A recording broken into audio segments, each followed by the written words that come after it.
Welcome to another week in review. We're looking at the trading week of August 11th, 2025. Start off with data. We don't have a ton this week. We have some important stuff, but not a litany of things like we had last week. Nothing really major happening on Monday. Nothing I'm really paying attention to. Tuesday, we have CPI, 8:30 a.m. That'll be quite impactful. We have Barkin speaking at 10, but the big driver will be pre-market there, CPI. Wednesday, if you're trading oil, which I am recently, 10:30 we have crude oil inventories, so I'm keeping track of that. Expecting some volatility at 10:30 if you're in any CL trades, which I might be. 1 p.m. we have Goolsby speaking as well on Wednesday, and not really much after that. We have a couple Fed speakers on Wednesday, but nothing crazy. Thursday we have PPI at 8:30 a.m. I'm not sure why there's a day separation between CPI and PPI. I don't usually see that, but 8:30 PPI, and then we have jobless claims at 8:30 as well. And then we have Barkin speaking at 2 p.m. Again, another Fed speaker that day. Friday we have retail sales at 8:30, and we have 10 a.m. consumer sentiment and 1-year inflation expectations from the University of Michigan. Not a lot of earnings I'm really paying attention to. Actually, no earnings I'm actually paying attention to as far as big market movers. Just bring this up for the sake of having it up here, but nothing that's going to be, in my opinion, major market moving. Probably not until later in the month, I think, when Nvidia reports. Not really expecting much more. All the big guys are out of the way, so not too worried about that.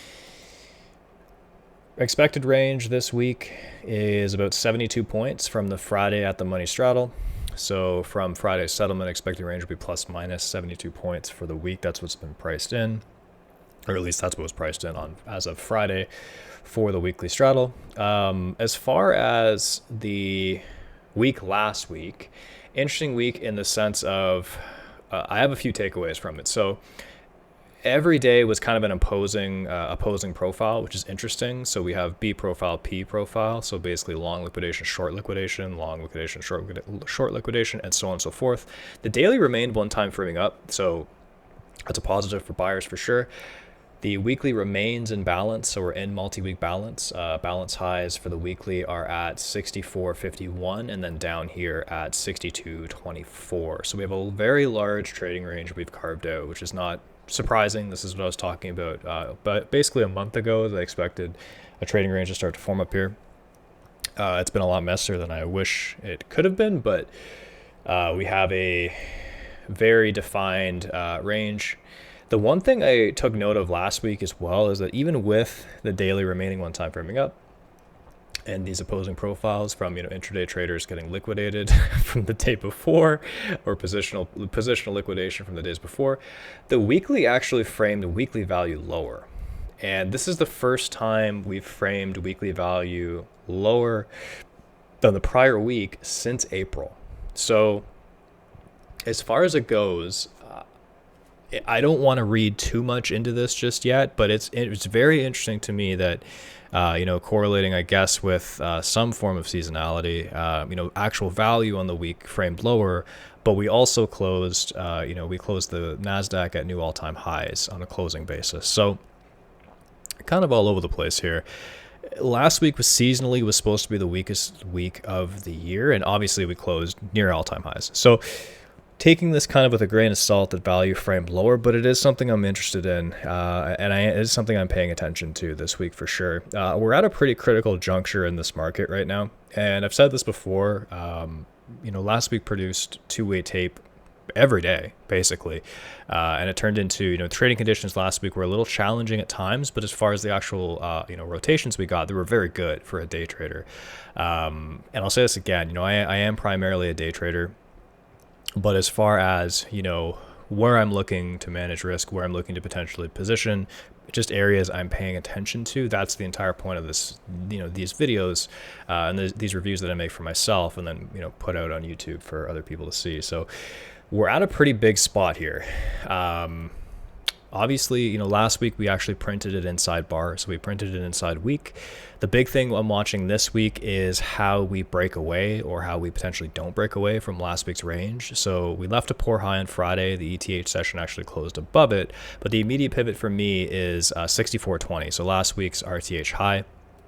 The big thing I want to pay attention to early on is there acceptance outside of last Friday's high, last weekly high, and is there interest in bids to getting this back up into the top of this multi-week balance at 64.50s and potentially cleaning up the all-time high, which was set in ETH, the extended trading or electronic trading hours, at 64.70s.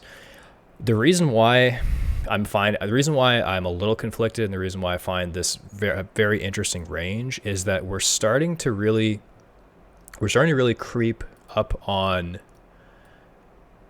2 standard deviations away from yearly mean.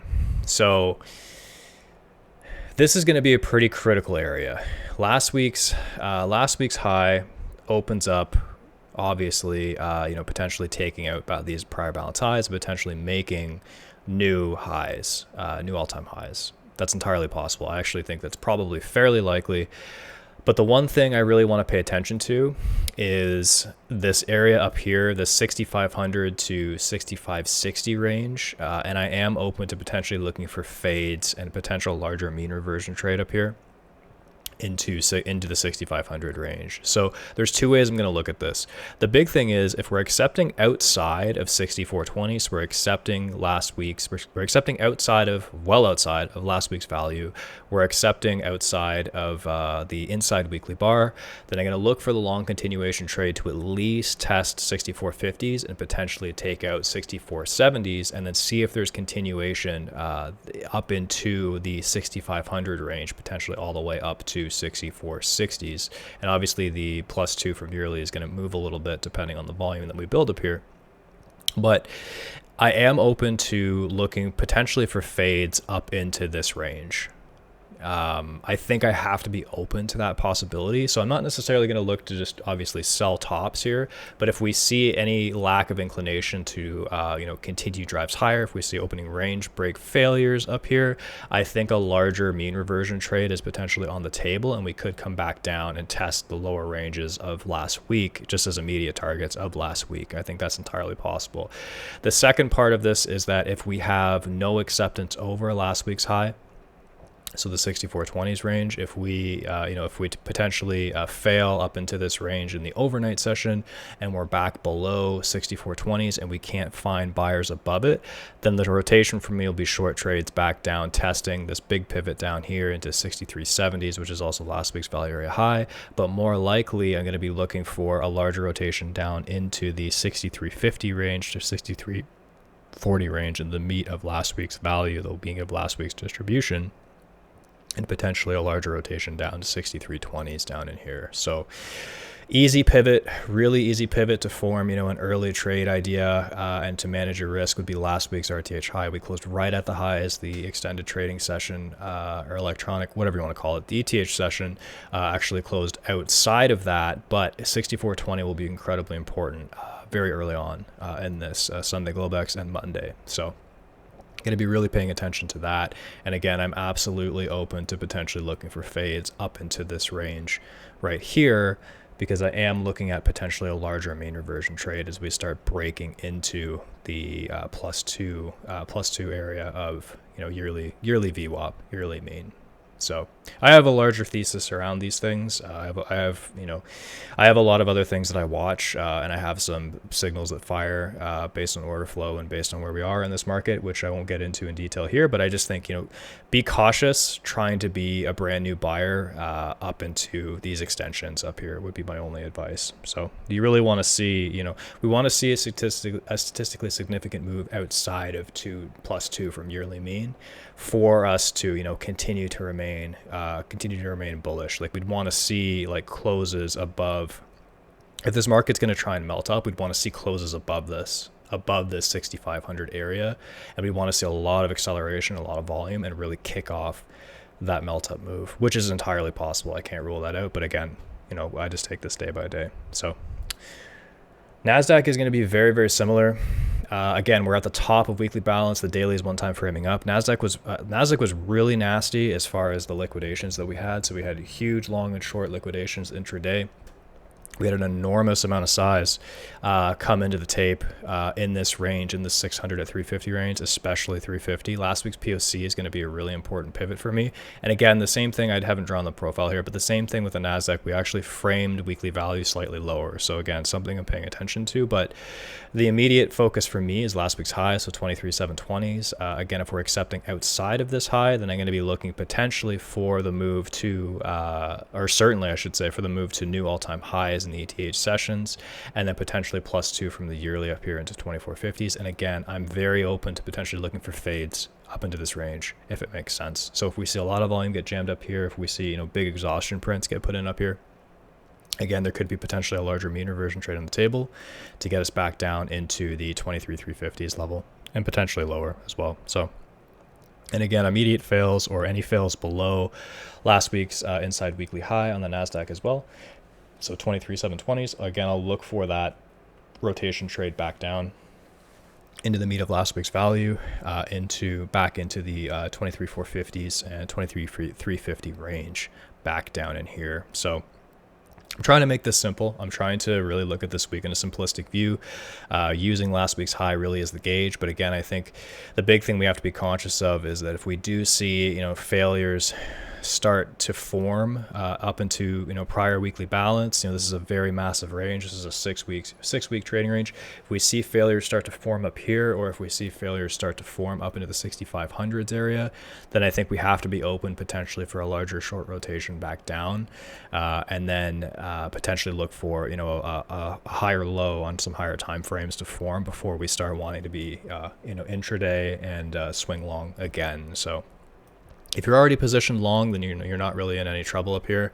But as far as adding to new longs, I think what we really need to see is we really need to see acceptance outside of last week's range, and acceptance and really build some time and volume above the 6450 range to eventually get the push back up. If we start seeing really nasty spikes up and rejections up into this range, up into 6500s, or potentially back below the multi-week balance at 6450s, then I think the potential for a larger liquidation move down is definitely on the table. So I would just be careful. I'd be careful this week, especially with CPI. I don't know how any of this is going to shake out. And I know that we have Jackson Hole, I think, in 2 weeks' time. So we could also still be range bound on this market. We could easily find fails up into 6450s and continue to be range bound until we potentially get into that Jackson Hole, or potentially get into September when we have projected rate cuts start to hit. This market could continue to be range bound, and we could have two-way tape and two-way trading in this 6 week balance range that we have formed from 6220s to 6450s. So just something to be cautious of. Hoping this week's fairly straightforward. I'm hoping that this range up here will give us some decisive action as to potentially the next larger rotation on this market, whether or not it's going to be away from this larger balance range or potentially back into this balance range, a larger mean reversion trade. I'm hoping to see some clarity this week, and potentially set up some larger trades as well. I've got some larger CL trades on the go right now as well. I'm not going to get into that in this video, but if there's interest in me going over oil and how I look at oil, because I think I look at it a little bit differently than some, I'd be more than happy to do that. So if this video helps in any way, please like the video, subscribe to the channel if you haven't. If you have any questions, let me know in the comments. Thank you. Appreciate your time.